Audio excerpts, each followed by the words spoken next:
Hi everyone, my name is Grace Aloyo, and as you can see, I'm in the middle of the farm, and today I have my interesting guest. He's a farmer and he's going to take us through the process of growing sunflower from the beginning to the time of harvest. So yeah, as I had talked about in the beginning, that you take us through the sunflower growing process. We want you to give us a brief from like how to tilt the garden and to the point of harvest, to this point where you're even checking when they are ready for harvest. Good morning, Africa. Good afternoon, Africa, depending on which area or which country you are in Africa. My name is Pascal Osire. As usual, I am here in Omoro, and that is northern part of the country, Uganda, in one of my blocks where I'm doing a sunflower growing. This time around, I have done about 100 acres of sunflower, and of course, as you know, my message always to Africa is that Africa rise up, because God has given us the land and we can use this land to make this continent proud. I remember telling people that we do not have what it takes to compete with the world when you talk about technology, munitions and so on, but we have the power to give them what they want, and what they want is food. If we utilize the land that God has given us to produce food, the world will look for Africa.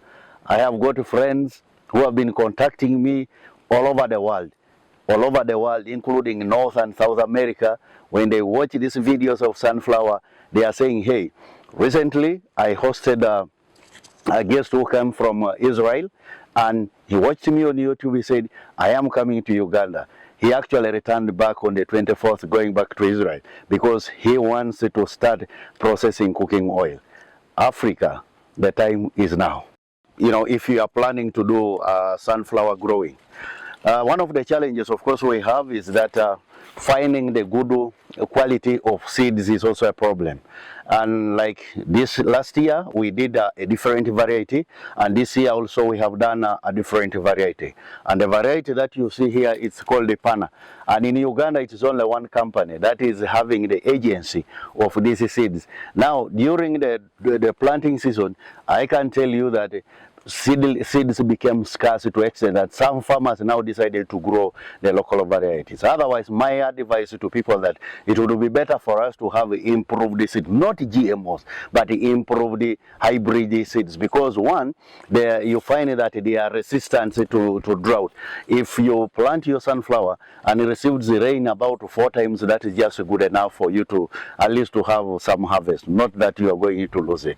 Of course, one, you have to prepare your garden. Specifically, it needs what we call the loam soil, which has the balance proportion of both clay, sand, and the humus. So that is the type of soil that sunflower grows on it very well. Okay. Yeah. And once you have prepared the land that you want to put, and then of course you have to source for the right seeds, and then you plant.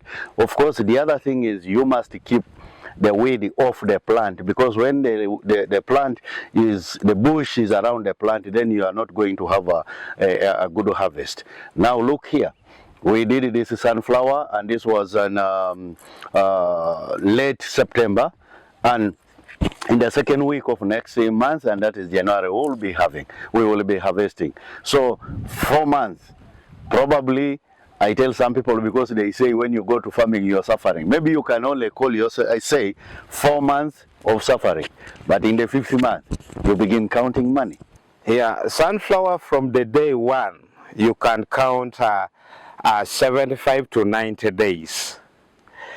Like this one is, it is almost, we are remaining with only two weeks to harvest this. Okay. According to our planning, from 5th of January to 10, that is when we shall be harvesting this sunflower. Okay. So it is a crop that doesn't take a lot of time. Like you see this one, we planted it in the early September. Okay. And this is December.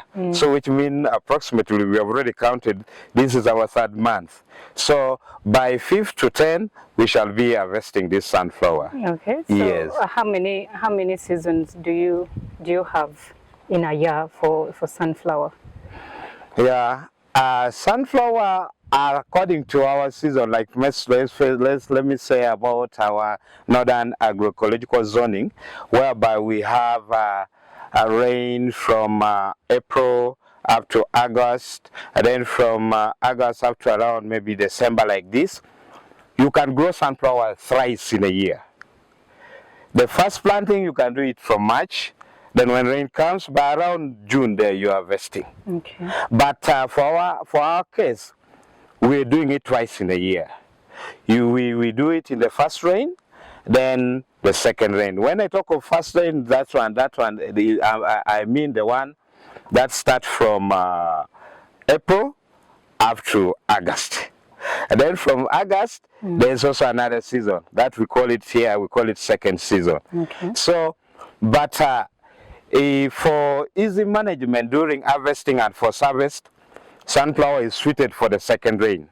Like you take, for example, right now we are entering into total dry season, whereby there will be no rain, there will be no disturbance actually by a rain, because it is something which is very delicate when it comes to harvesting. You need to handle it very well. So most of the farmers in the north here, we do sunflower in second rain, because it comes when it is almost dry season, the dry spell. Like this one, we are going to pick it early January, whereby there will be no rain. So handling harvest and for harvest will be very easy. But if you do it that one in first rain, it is some kind of disturbance from rain and so many things, whereby most farmers even lose up to around 40% during that harvest and for harvest handling. Okay. Do you have with these seeds after harvest? Oh, of course, all along we have been, I have been growing, and then when we harvest, Okay. we just sell as, grain. But this time around, actually I started having this thinking, that is last year. I am like, by next year, I need to look into this. I want to go into using this sunflower that I grow, the soya beans that things that we have, the oil seeds that we have, and start producing, making our own cooking oil from here in this village. That is because I believe that if we put in a value addition on this sunflower that we are growing, I am sure that we will make more money. Yes. Because the other thing you know about sunflower is a miracle plant. I call it a miracle plant because you can press and squeeze and get the cooking oil. Yes. And after that, there is what they call it the cakes, and that is what the cakes are used for. Those companies that are making what? Those companies that are making animal feeds, that's what they use. Yes. And I can also tell you a secret, but I'm not going to mention the companies. Yes. Yes, I'm not going to mention the companies. That the companies that are too much in oily seeds, those ones who are already, they also grow, but they are now into cooking oil manufacturing, processing. Yes. They are making a lot of money on the cake than even the oil. Yes. Because the world is looking for this product so that they can use it to mix for the animal feed. Yes, exactly.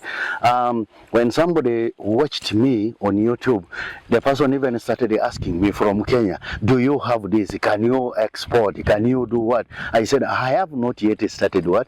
I have not yet started processing the cooking oil. Yes. Because it is only then when you start processing the cooking oil that you will be able to get the other byproduct. True. After that, even if this all remain in the garden, still it becomes manure for what? For the soil. So this is a miracle plant. Okay, I see the miracle.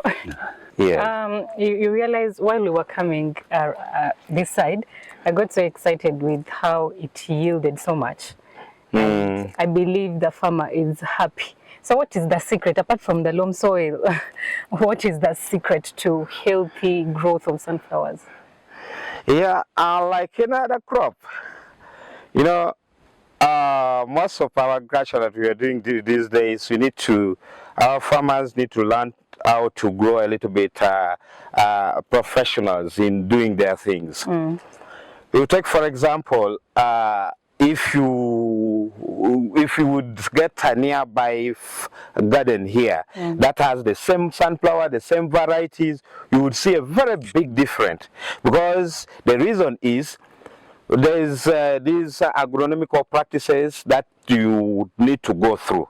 Like, let me take for example, this sunflower we have weeded twice. Okay. But you go to a layman farmer, he will say that no, sunflower is weeded only what? Once. Only once. And the second thing is also choosing the right variety. And when you've chosen the right variety, like this one is the variety that we are doing is called Pana. It is from Mokwano. So the technical thing behind this, the performance of this sunflower is actually good agronomic practices. Like when you planted the sunflower, it's supposed to be weeded after, just from the day of planting, you count 14 to 15 days, then you weed. If you make it to go beyond like that, beyond that day, automatically the weeds will start what? Will start competing for some nutrients, water, space, and all that thing. Thereby, it will reduce the performance of the sunflower. You see? Yeah. So, like, my other question that I was curious about was exportation. Yes, I wanted to ask if you have the plan of exporting these. Exporting the sunflower. The sunflowers. Yes, but now, like I said, I have been contacted by very many companies in the world. True. A company contacted me from Spain, from Bulgaria. Now I have Israel. I have one in Mexico. There is one in Brazil. People are just watching me. And even Africa, actually, the most followers I have are people from West Africa. And every day they are calling and said, hey, it seems God has sent you to help Africa. I said, it's okay. So what we want to do, that's why our president, he has been emphasizing that we need to put a value addition on the things that we grow. Because when you are sending things, the moment these people, imagine, you have sent the sunflower at this. They will use, they press the oil, they sell the cakes, they remain, whatever you have sent it goes. But if we put the value addition on this sunflower, all that money will remain with us. That's why what I'm thinking now is to do the value addition, because most times the questions people ask themselves, if I started putting value addition processing my cooking oil, will I have a market? I can tell you, Uganda here, we are in the center of East Africa. We have a very huge market in Southern Sudan. We have a huge market in the DRC. So is Tanzania and Kenya, wherever, Burundi, and so on. And now, like, by the way, I'm also proud to tell you that I come from the Ateker people. Now we are going to open markets in Nyangatom in Ethiopia. We are going to open markets in Topotha, that is in Southern Sudan, Eastern Equatorial Province. We want to make sure that we penetrate every region. I can tell you the market which is there, probably we will not be able to satisfy that market. So now, what I am doing now, immediately I finish with those plans of starting to set up the processing plant. I'm also going to encourage, people to grow sunflower within here or even outside here, because the market will be within us now. We will be processing this cooking oil and we shall be exporting as much as, our people also will be eating edible oil. Very good oil, not just the oil that you don't know how it was packaged, it comes from where. This will be an oil without any chemical. The other thing is, how much is a kilo of sunflower if you take it to the market? Okay.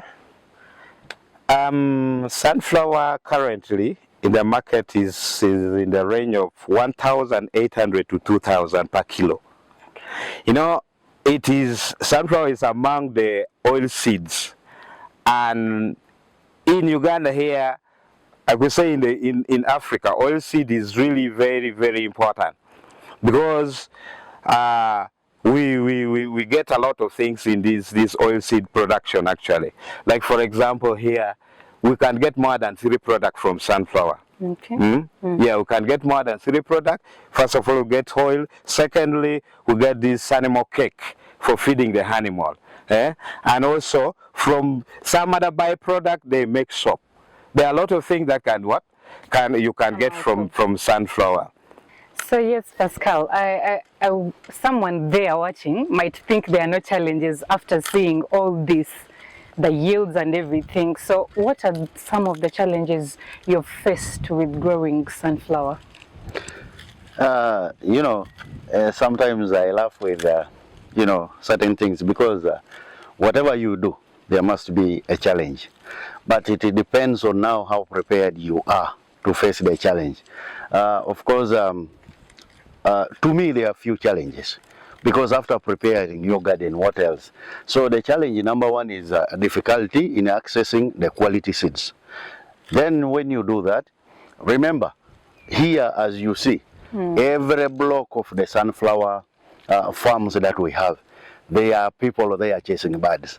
So birds also are enemies because the sunflower is nice, they also want it. Yes. So that's also another challenge. But of course that is a minor challenge. It is just only to prepare the mind for that person, wherever you are, who wants to venture into sunflower farming, that you have to budget for the people who will be chasing what? Who will be chasing the birds.